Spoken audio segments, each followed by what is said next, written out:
concept of protozoa and metazoa for BSc Part 1st Zoology paper first.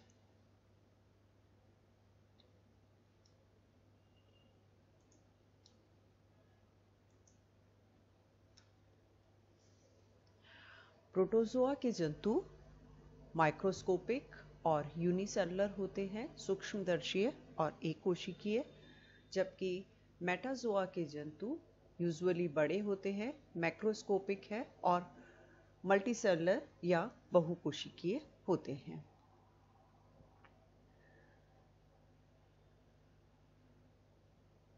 इसके अंदर single celled organisms हैं जिन्हें 5 kingdom scheme के अंदर प्रोटिस्टा के अंतर्गत रखा जाता है। मेटाजोआ एनिमल किंगडम का एक मेजर डिवीजन है और इसके अंतर्गत सभी एनिमल्स आते हैं प्रोटोजोआ को छोड़कर।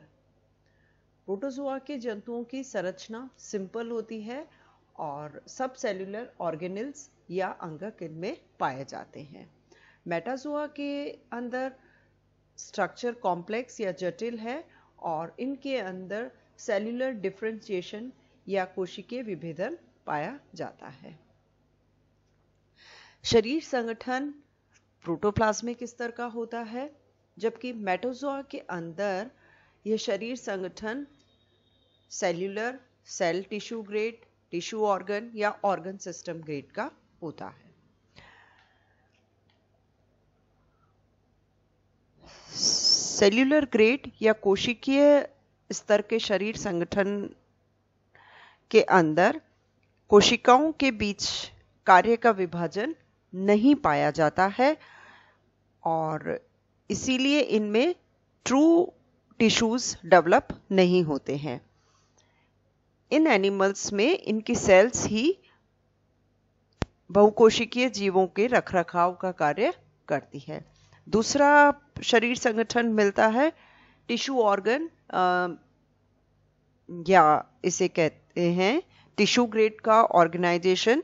इसमें एक प्रकार का कार्य करने वाली कोशिकाओं का समूह ऊतक कहलाता है।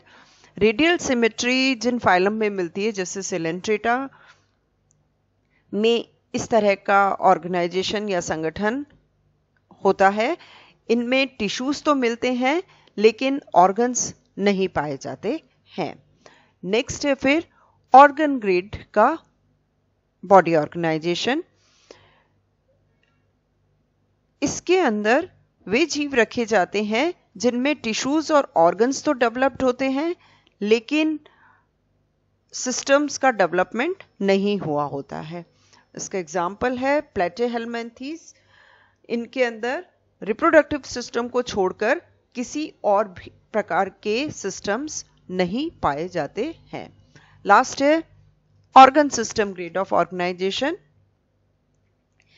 हायर एनिमल्स में या बाइलेट्रिया के अंदर ऑर्गन्स मिलकर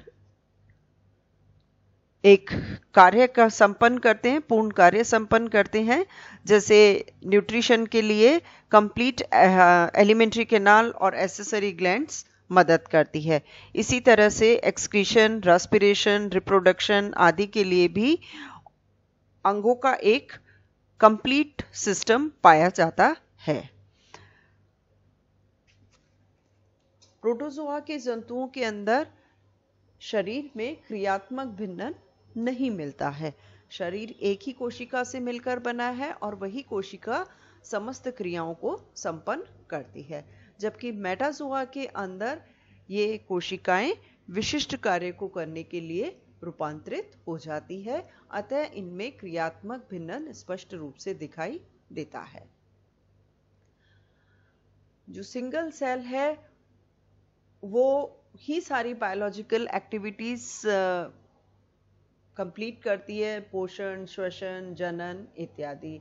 और यहाँ पर क्या है, different organs, tissues and system बन जाते हैं जैविक क्रियाओं को संपन्न करने के लिए। प्रोटोजोआ के लाइफ साइकिल में एक से अधिक पीढ़ियां पाई जाती है, जबकि मेटाजोआ के अंदर एक से अधिक जनरेशन का पाया जाना रेयर होता है। प्रोटोजोन्स में अलैंगिक जनन पाया जाता है और लैंगिक जनन या सेक्सुअल रिप्रोडक्शन रेयर है, जबकि मेटाजोन्स के अंदर एसेक्सुअल रिप्रोडक्शन सिर्फ लोअर मेटाजोन्स के अंदर मिलता है और सभी इसके अतिरिक्त सभी के अंदर लैंगिक जनन पाया जाता है।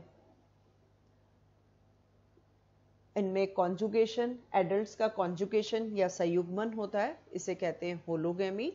और मेटाजोआ के अंदर कॉन्जुगेशन यूनिन्यूक्लिएट स्पर्म और ओवा के बीच में होता है, इसे कहा जाता है सिनगैमी। ये एक समान गैमीट्स प्रोड्यूस करते हैं जिनको मेल और फीमेल के रूप में आइडेंटिफाई, डिस्टिंग्विश नहीं किया जा सकता है। मेटाजोन्स में कुछ जंतु हर्मेफ्रोडाइट्स हैं, उभयलिंगी होते हैं, जबकि अधिकांशतः सेक्सुअली डिफरेंशिएटेड होते हैं या लैंगिक रूप से पृथक पृथक होते हैं। प्रोटोजन्स में जब एक कोशिका विभाजित होती है तो उनसे उत्पन्न पुत्री कोशिकाएं एक इंडिपेंडेंट एनिमल की तरह कार्य कर सकती है।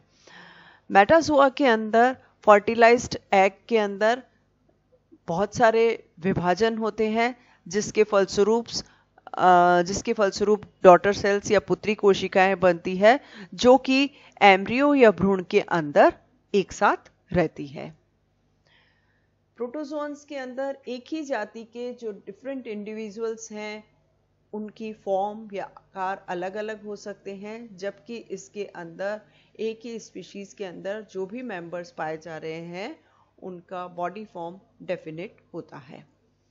प्रोटोजोन्स में प्राकृतिक मृत्यु नहीं होती है, नेचुरल डेथ नहीं होती है, इसलिए इन्हें इमॉर्टल कहते हैं, ये अमर जंतु है।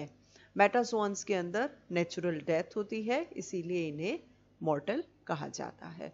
प्रोटोजोन्स की उत्पत्ति पहले हुई है और मेटाजोन्स प्रोटोजोन्स से इवॉल्व या विकसित हुए हैं। प्रोटोजोन्स के अंदर आते हैं सारे अमीबी, फ्लैजिलेट्स, सीलिएट्स और स्पोरोजोन्स। मेटाजोआ के अंदर प्रोटोजोआ को छोड़कर सभी इनवर्टिब्रेट्स और वर्टिब्रेट्स आते हैं।